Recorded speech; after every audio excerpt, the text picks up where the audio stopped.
bienvenue sur Terre de Mission, l'émission religieuse de TV Liberté, en ce dimanche 12 février, dimanche dit de la sexagésime.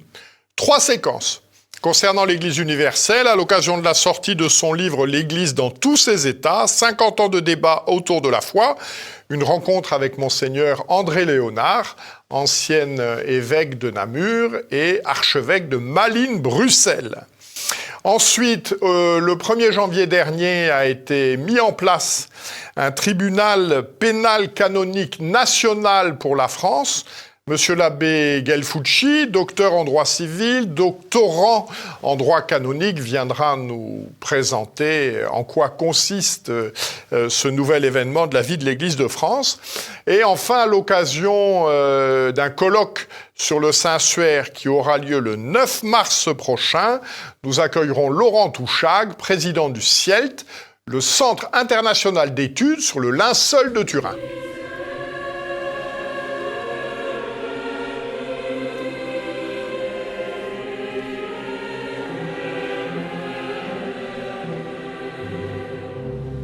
Eh bien, bonjour Monseigneur, nous sommes honorés de vous accueillir.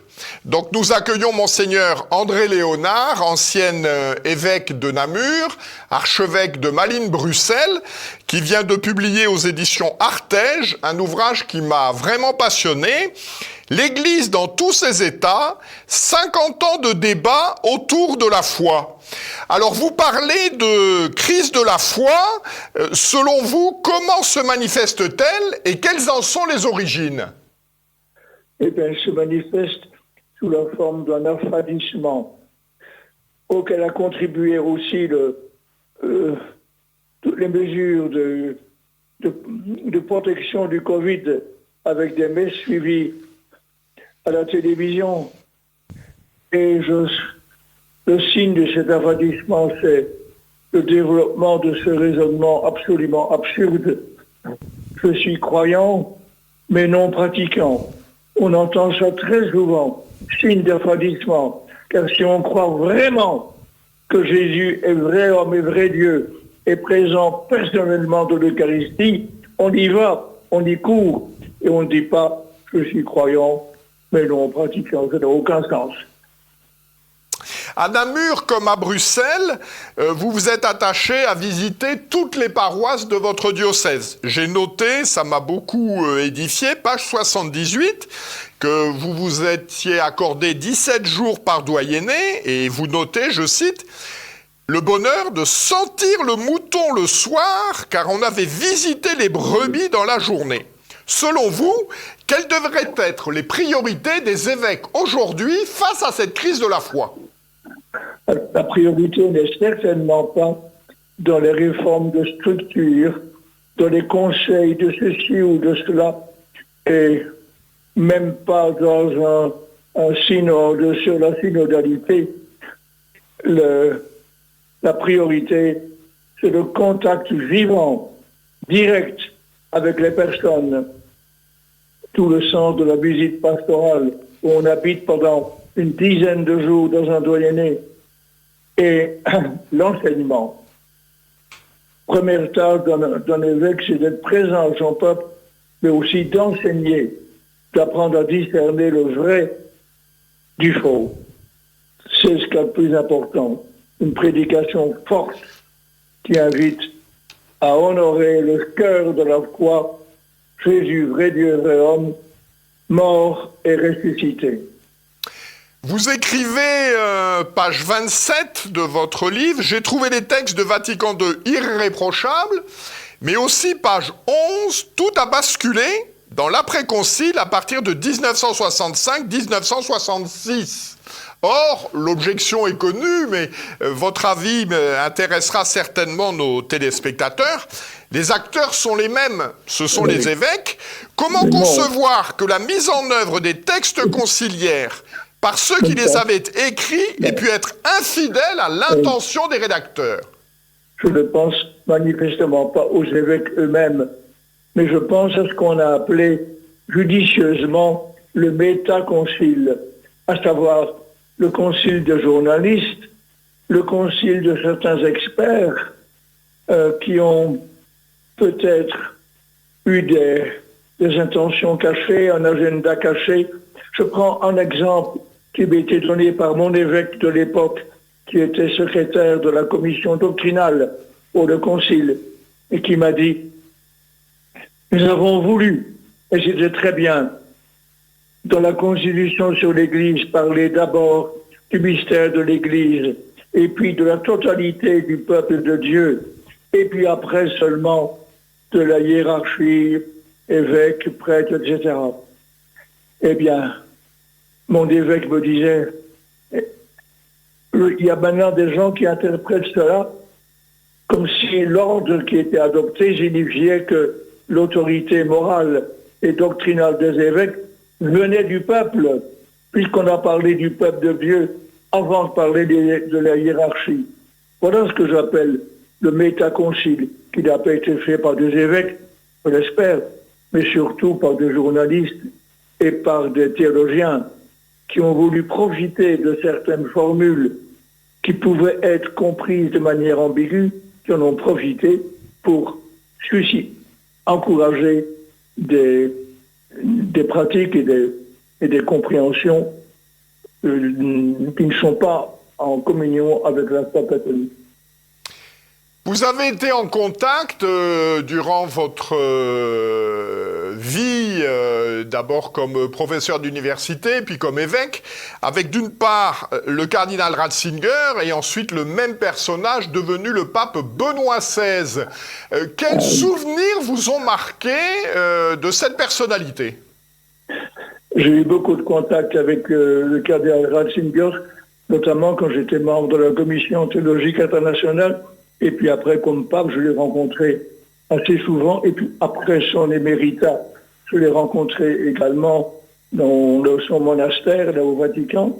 Je garde de lui le souvenir d'une grande intelligence, immense culture, la justesse de ses propos, toujours bien mesurée, et la douceur de sa personne, que j'ai expérimenté personnellement d'une manière tout à fait exceptionnelle quand il m'a fait venir à Rome au mois de janvier 2010 en me demandant, puisqu'il souhaitait que je succédasse au cardinal Albanese, mais il me demandait, je vous fais venir pour vous demander si ce ne sera pas trop lourd pour vous, car vous n'aurez pas que des amis. J'ai trouvé cette démarche extraordinaire, me convoquer pour savoir s'il ne me demandait pas trop. Et ça s'est terminé très bien. Ah oui, j'ai admiré la douceur de cet homme, sa patience, son équilibre. Merci Benoît XVI. À la fin de votre témoignage, car c'est un témoignage sur votre vie, vous faites part d'un certain nombre de réserves sur des documents récents du pape François. Je pense à Laudato Si, à Maurice Laetitia. Quelle devrait être, selon vous, la priorité du pape aujourd'hui? Quel est le plus grand péril pour l'Église? Alors, il y a beaucoup de positifs chez le pape actuel. Son engagement courageux, comme il le montre maintenant, il est fatigué, il souffre, et néanmoins, il veut rencontrer le peuple de Dieu. Il a un certain art de la parole, de la communication. Mais ce qui pose question, ce sont certaines ambiguïtés. Et on a le droit de poser à un pape des questions. Il n'est pas obligé de répondre toujours, mais comme Paul l'a fait à Pierre, comme c'est rapporté dans la lettre aux Galates, quand il a vu que le comportement de Pierre n'était pas tout à fait adéquat, il en a fait la remarque. Eh bien, les ambiguïtés qui existent dans la situation actuelle, c'est surtout des ambiguïtés sur le célibat des prêtres. Est-ce qu'il tient vraiment à ce que, dans l'Église latine, le célibat, qui est un grand don de Dieu, soit maintenu? La réponse n'est pas claire. Concernant les pratiques homosexuelles, ambiguïté quand il répond que c'est une faute de discriminer les pratiques homosexuelles par rapport aux autres. Quand il répond à la question « Qu'est-ce que vous pensez de l'homosexualité ?» il répond en disant « Si un homosexuel cherche vraiment à faire la volonté de Dieu, qui suis-je pour le juger ?» Bien sûr, on n'est pas là pour juger les personnes, mais comme il ne précise pas ce qu'il faut faire pour chercher véritablement, lucidement, la volonté de Dieu, le lendemain, ça donne dans la presse que l'Église catholique, désormais, approuve les pratiques homosexuelles. J'ai aussi pas mal de questions concernant cette éco-théologie qui se développe, comme si le cosmos où nous sommes, la Terre telle qu'elle est maintenant, était la création. C'est un état de la création. Il y a aussi, heureusement, les cieux nouveaux et la terre nouvelle, qui sont notre patrie définitive. Il y a aussi la création originelle, telle qu'elle fut avant la chute. Et alors, il y a aussi la liturgie.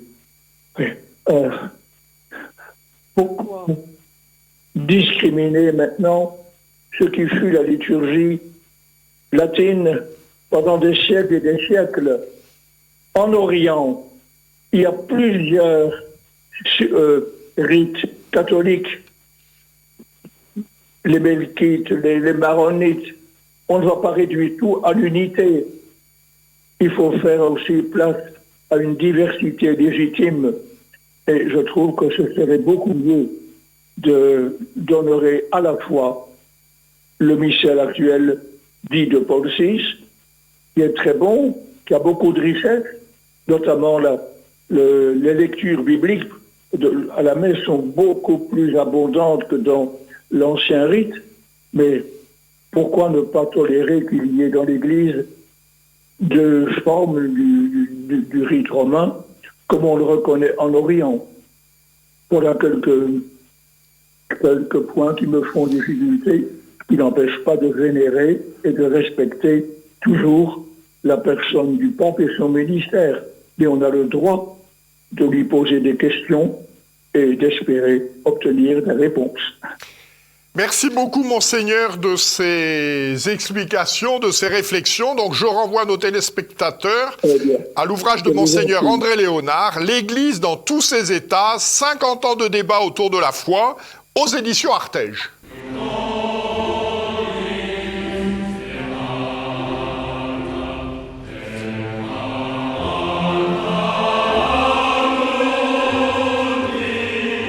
Bonjour, monsieur l'abbé. Bonjour, cher ami. Donc, au 1er janvier de cette année a été mis en place un tribunal canonique national. Il s'agit d'une juridiction ecclésiastique. Alors, de quoi traitent les tribunaux ecclésiastiques? Les tribunaux ecclésiastiques, de manière classique, sont des démembrements du pouvoir de l'évêque, qui est juge en son diocèse. Il est à la fois il fait les lois, il les applique, il est le juge et il est l'exécuteur des lois. Il a un pouvoir plénier et de droit divin, les apôtres et les successeurs des apôtres.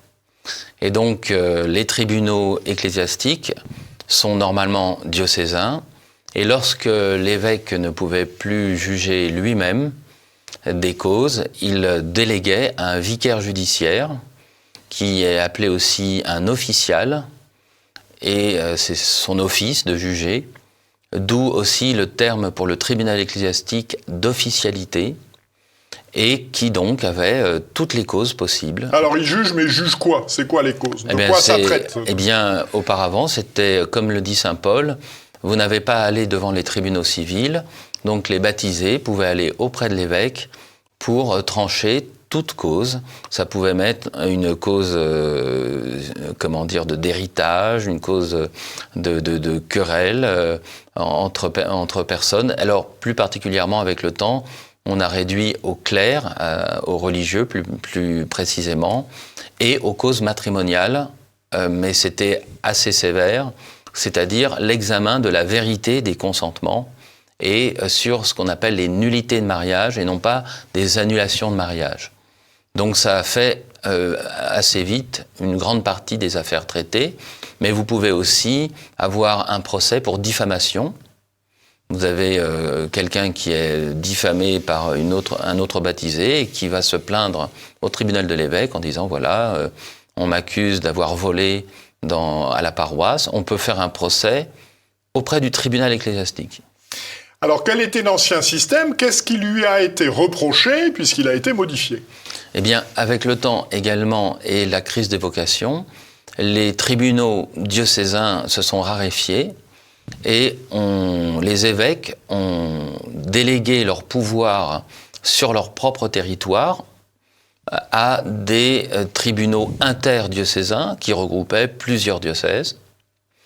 Et finalement, avec les affaires pénales qui se sont multipliées et les difficultés d'enquête préliminaire et aussi semble-t-il, de négligence et de compromis locaux, eh bien, on a voulu petit à petit dépayser les causes pour que celui qui juge ne soit pas parti également, ne veuille pas épargner un de ses prêtres parce qu'il est son évêque.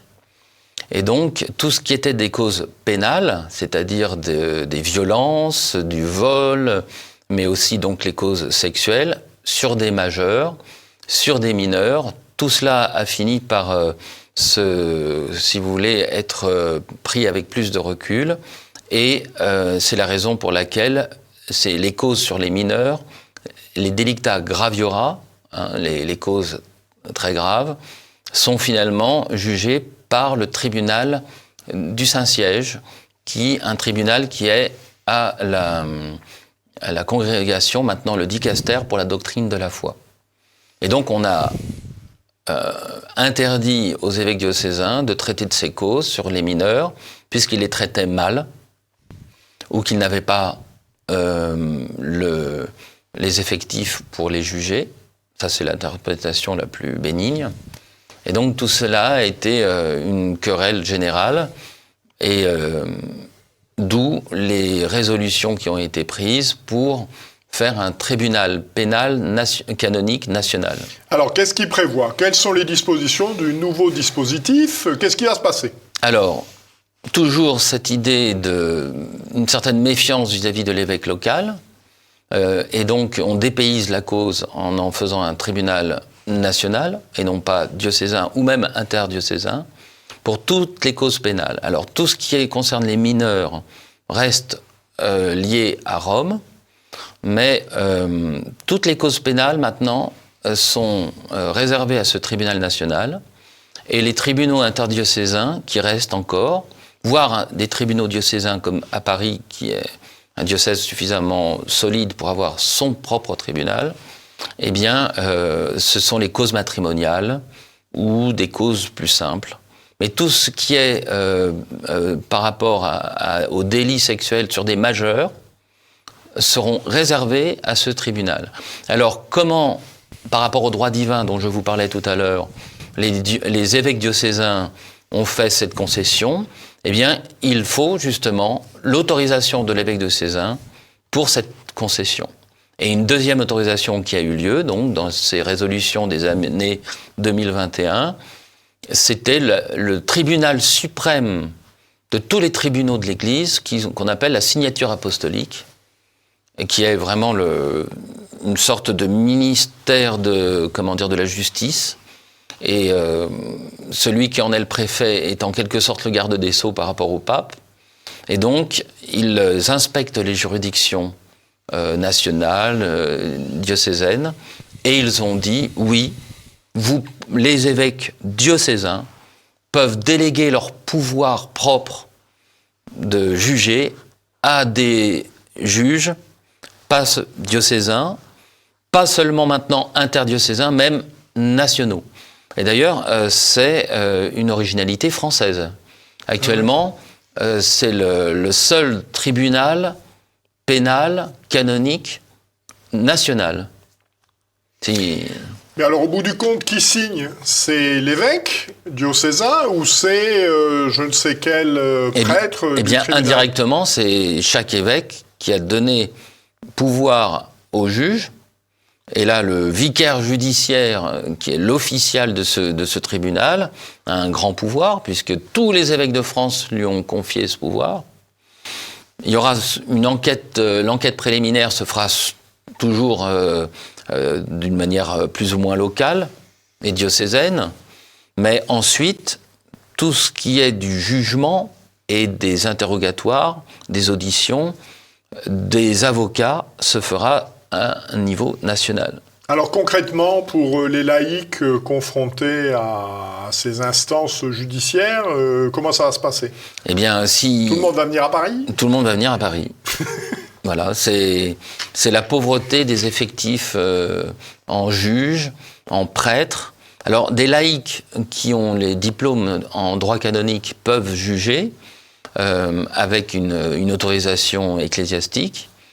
Et donc, on a renforcé ce tribunal avec des personnes compétentes, des personnes sérieuses, et surtout des avocats aussi. Mais si vous voulez, dans les malheurs des temps, il fallait bien, à un moment donné, donner des moyens, alors que dans certains diocèses, c'était impossible d'entamer une procédure. Bien, merci beaucoup de toutes ces explications. J'espère surtout que nos téléspectateurs n'auront pas affaire à ce type d'institution et que leur vie pourra se dérouler sans heurts et malheurs vis-à-vis du droit de l'Église. Merci beaucoup, monsieur l'abbé. Je vous en prie. Merci.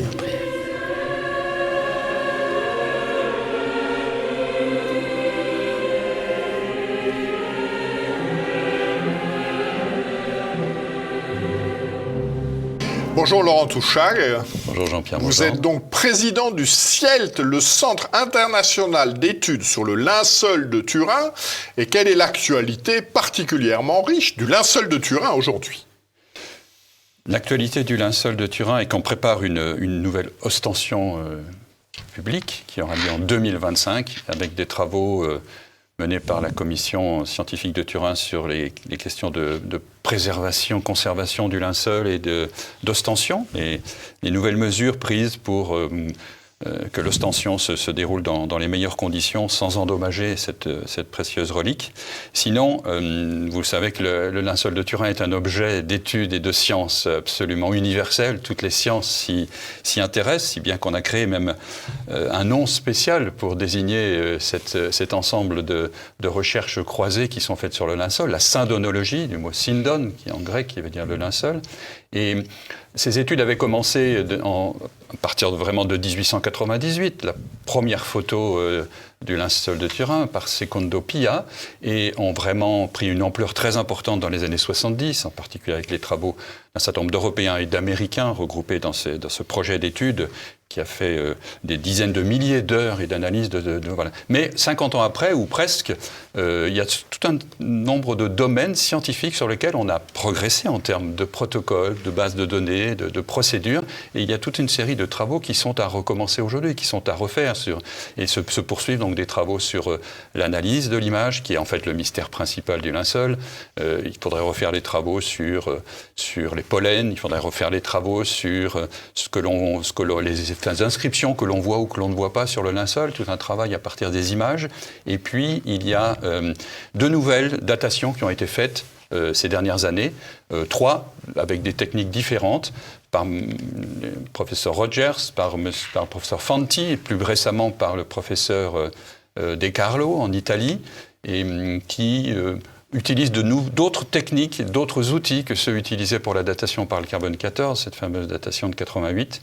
Et tout cela est très réjouissant parce que donc des chercheurs continuent de travailler, comme un Paolo Di Lazzaro, vice-président scientifique du comité de Turin, qui fait de très nombreuses recherches dans le cadre des laboratoires dans lesquels il travaille. Donc on avance, et aussi sur le tissu, Donc on avance, on continue d'avancer, à travailler sur le linceul. Il n'y aura peut-être jamais d'issue à ces études. Alors justement, vous en avez parlé. Pour l'homme de la rue, le linceul, c'est la datation au carbone 14 de 1988 qui concluait à une datation médiévale du linceul. Dans la revue des cahiers Saint-Raphaël que j'ai sous les yeux, il y a un article de Dominique Tassot qui fait le point sur cette expérience, sur les conditions de cette expérience. Qu'en sait-on aujourd'hui ? On ne sait certainement pas tout, est-ce qu'on saura tout un jour, mais on a su en fait un certain nombre de choses très vite, puisque le CIELT a été créé il y a 33 ans, à l'issue d'un symposium organisé à Paris par en particulier M. Van Covenberg et d'autres scientifiques français de l'époque, dont le professeur Jérôme Lejeune. Le but était de sauver l'honneur de la science, parce qu'on s'est rendu compte très vite qu'il y avait eu des erreurs volontaires ou non, conscientes ou non, de procédures, de restitution des résultats, de respect des procédures. Et ils ont invité, pour ce premier symposium de Paris, la majorité des scientifiques étaient intervenus dans cette datation. Et sur le moment même, déjà, un certain nombre ont reconnu qu'il y a des choses qui n'avaient pas été correctes, qui n'avaient pas été respectées.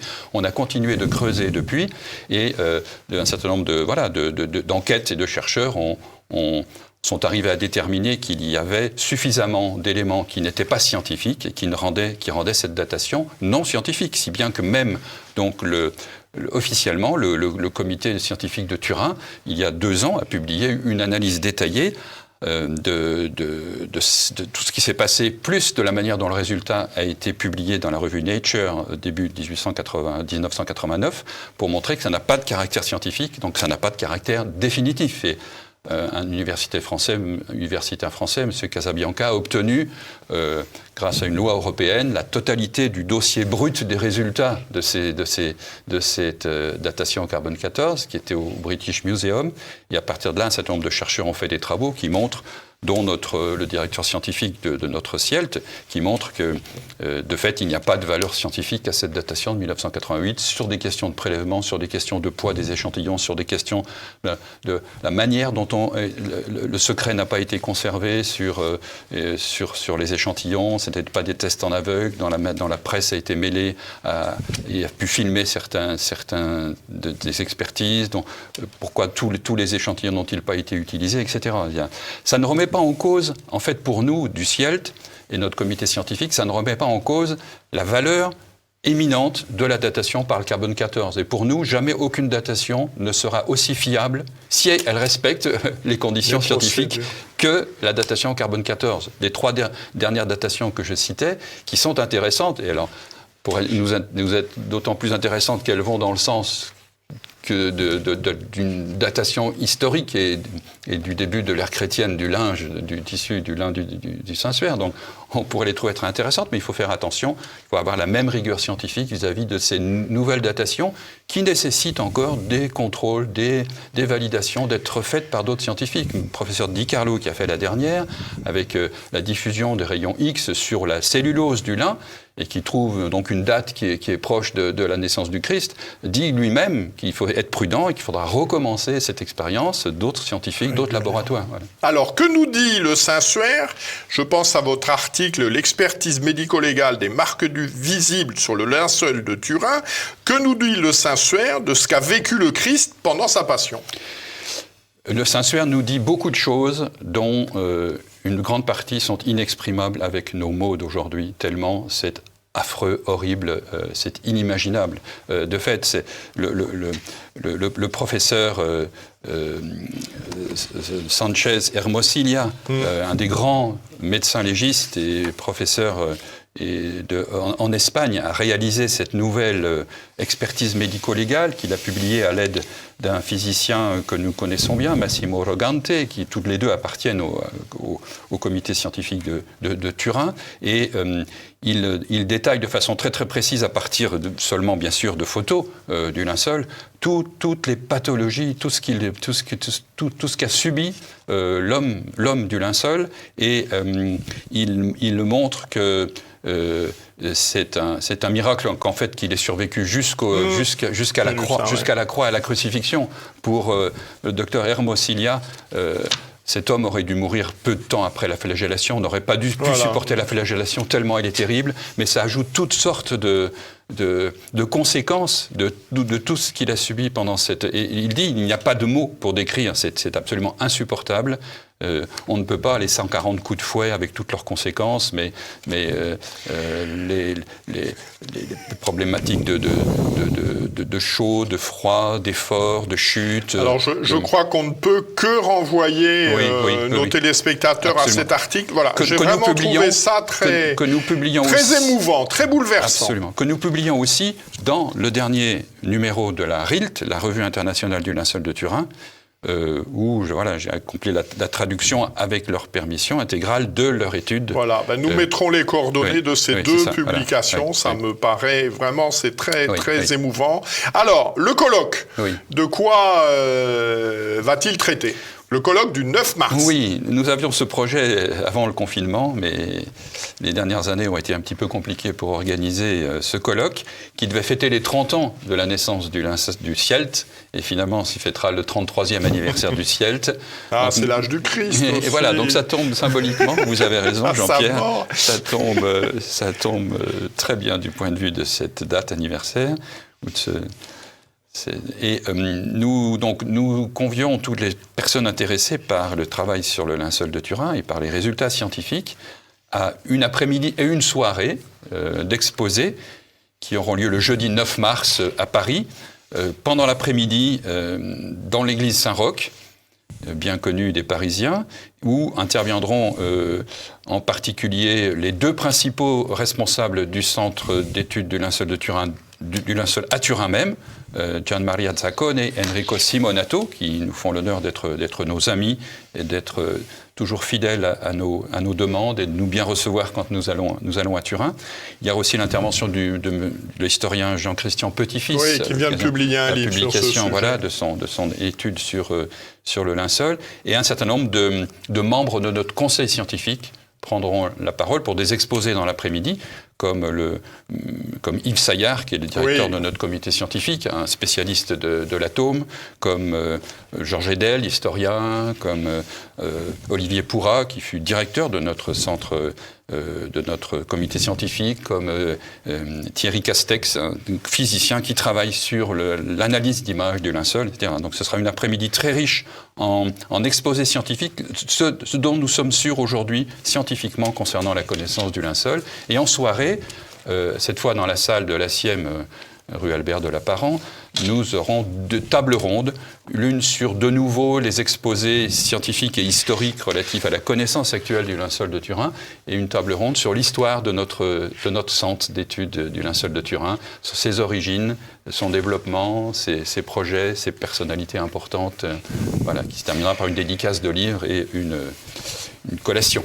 Merci beaucoup. Voilà, donc nous mettrons les renseignements de manière à ce que nos téléspectateurs puissent s'y rendre. Il faut s'inscrire sur le site linceuldeturin.com. linceuldeturin.com. Merci beaucoup Laurent. Merci Jean-Pierre. À bientôt. Merci.